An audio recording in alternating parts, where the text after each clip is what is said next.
வணக்கம் மக்களே. நம்ம கார்த்திக் கதையில நவம்பர் 18 என்ன நடக்க போகுது அப்படிங்கறத பத்தி தாங்க இந்த வீடியோல இப்ப நம்ம பார்க்க போறோம். இந்த வீடியோவுக்கு மறக்காம லைக் பண்ணிக்கோங்க. நீங்க லைக் பண்றது தான் எங்களுக்கு அடுத்த வீடியோ போடுறதுக்கு ரொம்பவே இன்ட்ரெஸ்டிங்கா இருக்கும். சோ மறக்காம லைக் பண்ணிட்டு இந்த வீடியோவை பாருங்க.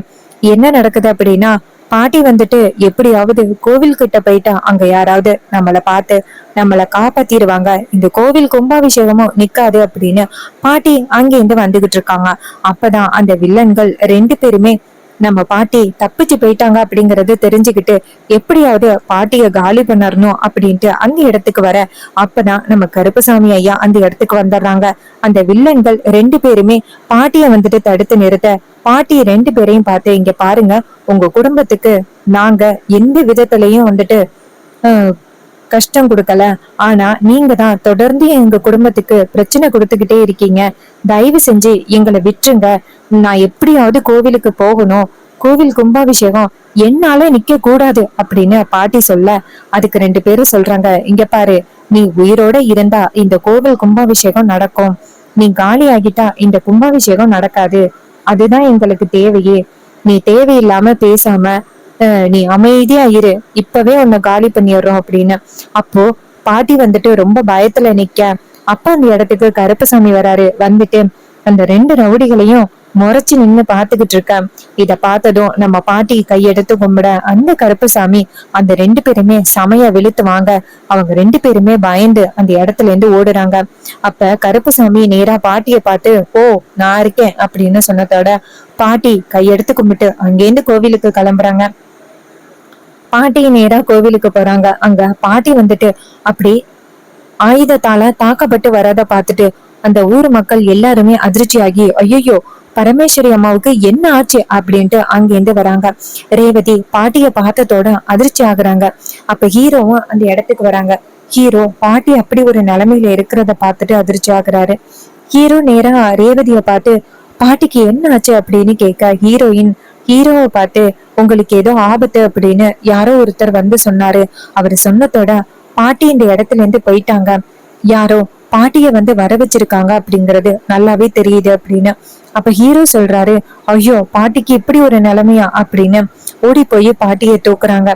பாட்டிய நேரா ஹீரோவை பார்த்து, பேராண்டி இந்த கும்பாபிஷேகத்தை நிறுத்தணும் அப்படின்னு அந்த காளியம்மா இப்படி ஒரு விஷயத்த பண்ணிட்டாடா, எப்படியாவது என்ன காப்பாத்து, இந்த கோவில் கும்பாபிஷேகம் காரணம் முன்னிட்டும் என்னால நிக்க கூடாது அப்படின்னு. அப்ப ஹீரோ சொல்றாரு, பாட்டி கவலைப்படாதீங்க, உங்களை நாங்க காப்பாத்திடுறோம் அப்படின்னு நேரா பாட்டிய கொண்டு போய் கார்ல ஏத்துறாங்க.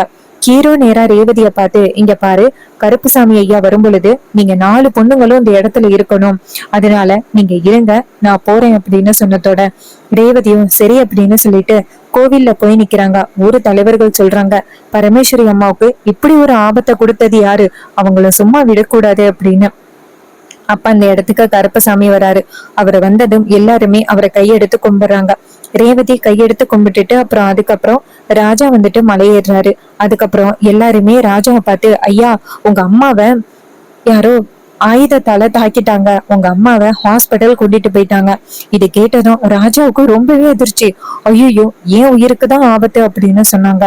கடைசியில அம்மாவோட உயிருக்கு ஆபத்தா, அம்மாவை எப்படியாவது காப்பாத்தணும் அப்படின்னு சொன்னதோட ஊர் தலைவர்கள் சொல்றாங்க, தம்பி கவலைப்படாதீங்க, கண்டிப்பா அம்மாவுக்கு எதுவும் ஆகாது, நாங்க எல்லாரும் வரோம், நீங்க முன்னாடி போங்க அப்படின்னு சொன்னதோட நம்ம ராஜாவும் சரி அப்படின்ட்டு பொண்ணுங்களை பார்த்து, அம்மாடி வாங்கம்மா போவோம் அப்படின்னு சொல்ல, பொண்ணுங்களும் சரிப்பா வாங்கப்பா போவோம் அப்படின்னு சொல்லிட்டு எல்லாருமே சேர்ந்து நேரா அங்க கிளம்புறாங்க. அதுக்கப்புறம் ஹீரோ வந்துட்டு பாட்டியை கொண்டு போய் ஹாஸ்பிட்டல்ல அட்மிட் பண்ண, அப்ப டாக்டர்ஸ் வந்துட்டு பாட்டியை பார்த்து, சார் இவங்களுக்கு ரொம்ப பயங்கரமான ஆயுதத்தால தாக்கியிருக்காங்க, ரொம்ப நேரம் வந்து இவங்களுக்கு ரத்தம் போயிருக்கு அப்படின்னு சொன்னதோட நம்ம ஹீரோவுக்கு ரொம்ப ஷாக்கிங்கா இருக்கு. ஹீரோ சொல்றாரு, சார் எப்படியாவது பாட்டியை காப்பாத்துங்க அப்படின்னு சொல்ல, உடனே டாக்டர்ஸும் சரிங்க சார் எங்களால முடிஞ்சதை பண்றோம் அப்படின்னு சொல்லிட்டு பாட்டியை நேரா கூட்டிட்டு போறாங்க. கூட்டிட்டு போயிட்டு பாட்டிக்கு ட்ரீட்மெண்ட்டா ஆரம்பிக்கிறாங்க. இன்னொரு பக்கம் அதே இடத்துக்கு நம்ம ராஜா பொண்ணுங்க எல்லாருமே வந்துடுறாங்க. ராஜா நேரா ஹீரோவை பார்த்து, மருமகனே எப்படி என் அம்மாவுக்கு இப்படி ஆனிச்சு அப்படின்னு கேட்க, அதுக்கு ஹீரோ சொல்றாரு, இந்த மாதிரி அந்த காளியம்மா இருக்காங்கல்ல, அவங்கதான் பாட்டிய ஆயுதத்தால தாக்கியிருக்காங்க, பாட்டி சொன்னாங்க அப்படின்னு இது கேட்டதும் ரொம்பவே அதிர்ச்சி ஆகுறாங்க ராஜா. என் அம்மாவோட இந்த நிலைமைக்கு அந்த காளியம்மா தான் காரணமா? அவனை சும்மா விட மாட்டேன். எவ்வளவு தைரியம் இருந்தா அவன் இப்படி ஒரு வேலையை பண்ணுவான்? எங்க அம்மா அவளுக்கு என்ன அப்படி துரோகத்தை பண்ணாங்க? அவளும் அவ புருஷனும் பண்ண தப்பாலதான் ஊரை விட்டே ஒதுக்கி வச்சாங்க. ஆனா கடைசில அவ இப்படி காத்திருந்து என் அம்மாவுக்கு இப்படி ஒரு ஆபத்தை கொடுத்துட்டாலே, அவளை விடக்கூடாது அப்படின்னு. அப்ப ஹீரோ சொல்றாரு, இங்க பாருங்க மாமா, நீங்க கவலைப்படாதீங்க, நான் கண்டிப்பா அவங்கள சும்மா விட மாட்டேன் அப்படின்னு. அதுக்கு ராஜா சொல்றாரு, மாப்பிள்ள, நான் கண்டிப்பா விட மாட்டேன். என் பாட்டிக்கு இப்படி ஒரு ஆபத்து கொடுத்த அவளை நான் சும்மா விட மாட்டேன். நீங்க கவலைப்படாதீங்க மாமா அப்படின்னு. அப்ப அவரு சொல்றாரு, சரிப்பா அப்படின்னு. இன்னொரு பக்கம் டாக்டர் வெளியில வந்துட்டு, இங்க பாருங்க சார், அவங்களுக்கு பிளட் தேவைப்படுது, அதனால நீங்க கொடுத்தா தேவல. அப்போ நம்ம ரோஹிணி சொல்றாங்க, சார் இது மாதிரி நானும் பாட்டியும் ஒரே பிளட் குரூப். ஒரு தடவை எனக்கு உடம்பு சரியில்லாத போது அவங்கதான் எனக்கு பிளட் கொடுத்தாங்க, அதே மாதிரி நானும் கொடுக்குறேன். இதை கேட்டதும் டாக்டர்ஸும் சரிம்மா அப்படின்னு சொல்லிட்டு ரோகிணிய கூட்டிட்டு போறாங்க. அதுக்கப்புறம் பாட்டிக்கு ட்ரீட்மெண்ட் ஆரம்பிக்குது. அப்ப ஹீரோ நேரா ராஜா கிட்ட, மாமா எனக்கு ரொம்ப முக்கியமான ஒரு வேலை இருக்கு, அந்த வேலைய முடிச்சிட்டு வரேன். ராஜா சொல்றாரு, சரிங்க மாப்பிள்ள அப்படின்னு. அப்ப ரேவதி சொல்றாங்க, அப்பா அம்மாவுக்கு இந்த விஷயத்த பத்தி தெரியாதுப்பா, அம்மாவுக்கு போன் பண்ணி சொல்லிடலாமா அப்படின்னு. அதுக்கு ராஜா சொல்றாரு, சரிம்மா அப்படின்னு. ராஜா சொல்றாரு, ஈஸ்வரி கிட்ட சொன்னாலும் அவ இங்க வருவாளா மாப்பிள்ள? அப்ப ஹீரோ சொல்றாரு, மாமா கண்டிப்பா அத்தை கிட்ட சொல்லிதான் ஆகணும். அதே நேரத்துல அந்த வில்லி விஷயத்தை கேள்விப்படுறாங்க, பரமேஸ்வரிய காளியம்மா ஆயுதத்தால தாக்கிட்டாங்க அப்படின்ட்டு. உடனே அந்த வில்லி நேரா அவங்க அக்கா கிட்ட போயிட்டு, அக்கா உனக்கு விஷயம் தெரியுமா?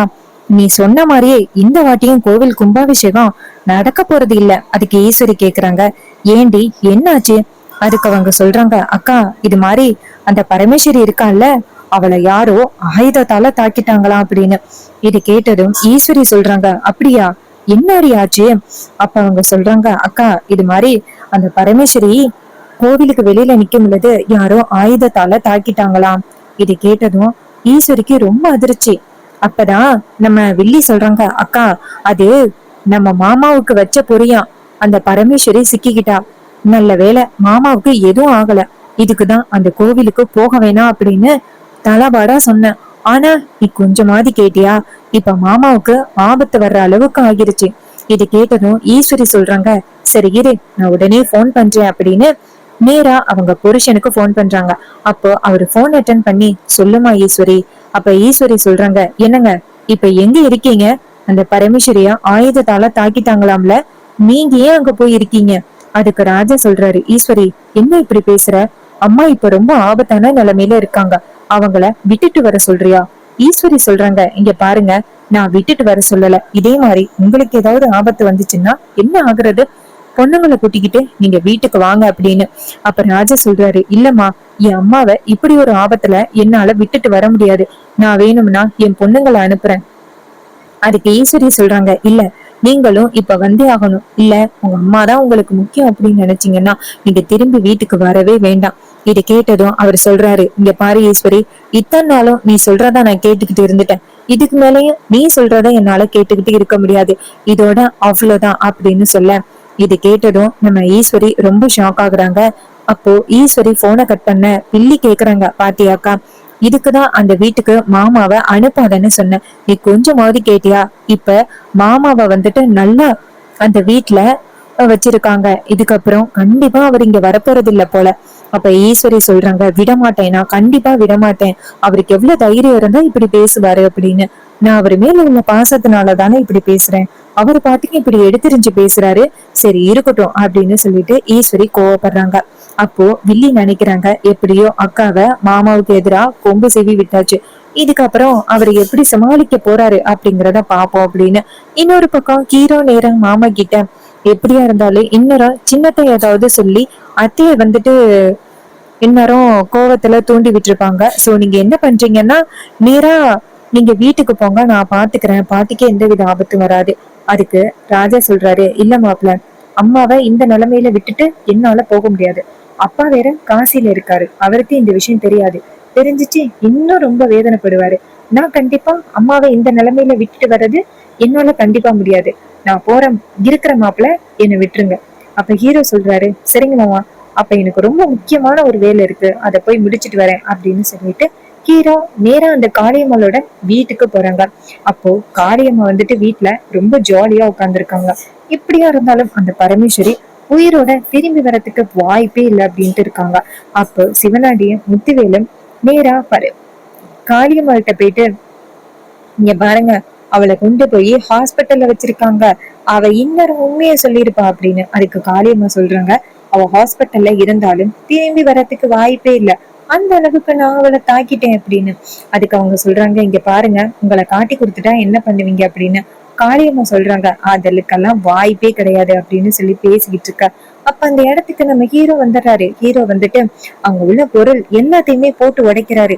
இதையெல்லாம் பார்த்ததும் காளியம்மா ஹீரோவை பார்த்து, டேய், என்னடா நினைச்சுக்கிட்டு இருக்க, ஏன் வீட்டுக்குள்ள வந்து எல்லா பொருளையும் உடைச்சுக்கிட்டு இருக்க, உனக்கு யாருதான் இவ்வளவு தைரியம் கொடுத்தது அப்படின்னு சொல்லி பேச, என் பாட்டிக்கு இப்படி ஒரு ஆபத்தை கொடுத்துட்டு எவ்வளவு தைரியமா இந்த இடத்துல வந்து உட்கார்ந்துருக்கீங்க, உங்களை இப்படியே நான் சாதாரணமா விட்டுருவேன் அப்படின்னு நீங்க நினைச்சுக்கிட்டு இருக்கீங்களா, எவ்வளவு தைரியம் இருந்தா நீங்க அப்படி நினைப்பீங்க, நான் யாரு அப்படிங்கறத உங்களுக்கு காமிக்கிறதுக்காக தான் வந்திருக்கேன் அப்படின்னு சொல்ல காளியம்மாள் ரொம்ப ஷாக் ஆகுறாங்க. அப்ப முத்து சொல்றாரு, ஏய் டிரைவர் பையலே, நீ தேவையில்லாம வந்து இங்க சத்தம் போட்டுக்கிட்டு இருக்க, இங்க பாரு, நாங்க யாரு அப்படிங்கறது உனக்கு தெரியும்ல, தெரிஞ்சும் வந்து இங்க சத்தம் போட்டுக்கிட்டு இருக்க, இப்ப மரியாதையா போக போறியா இல்லையா அப்படின்னு. அப்ப ஹீரோ சொல்றாரு, என் பாட்டி இப்ப ஹாஸ்பிட்டல்ல உயிருக்கு போராடிக்கிட்டு இருக்காங்க, அதுக்கு முக்கிய காரணம் இந்த காளியம்மாள் தான், இவளை நான் சும்மா விடுவேனா அப்படின்னு சொல்லிட்டு ஹீரோ பயங்கரமா பேச, அப்ப காளியம்மாள் நேரா ஹீரோவை பார்த்து, ஏ டிரைவர் பையலே, ஆமாண்டா, நான் தாண்டா உன் பாட்டிய ஆயுதத்தால தாக்குனேன், இப்போ உன்னால என்னடா பண்ண முடியும் அப்படின்னு சொல்லி சொல்றாரு. எவ்வளவு தைரியம் இருந்தா இங்க வந்து சத்தம் போடுவ அப்படின்னு. அப்ப ஹீரோ வந்துட்டு காளியம்மா பக்கத்துல போயிட்டு காளியம்மால ஓங்கி அறையிறாங்க.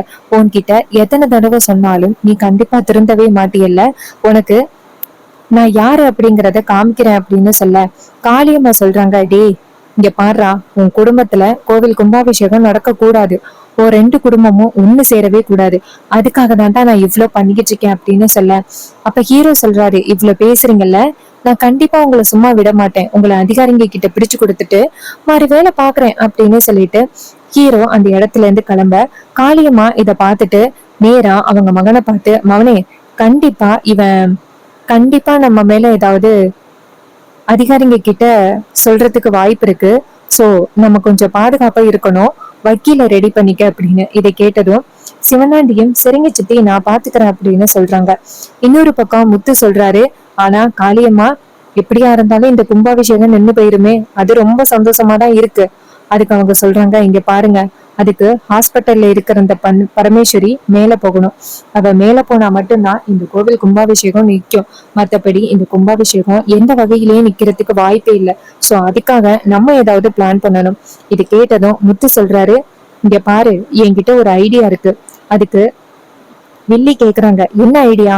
முத்து சொல்றாங்க, நானும் என் மருமகனும் இது மாதிரி வேஷம் போட்டுக்கிட்டு போறோம், அங்க போயிட்டு அந்த பரமேஸ்வரியோட கதைய ஹாஸ்பிட்டல்லையே முடிச்சுட்டு வந்துடும்.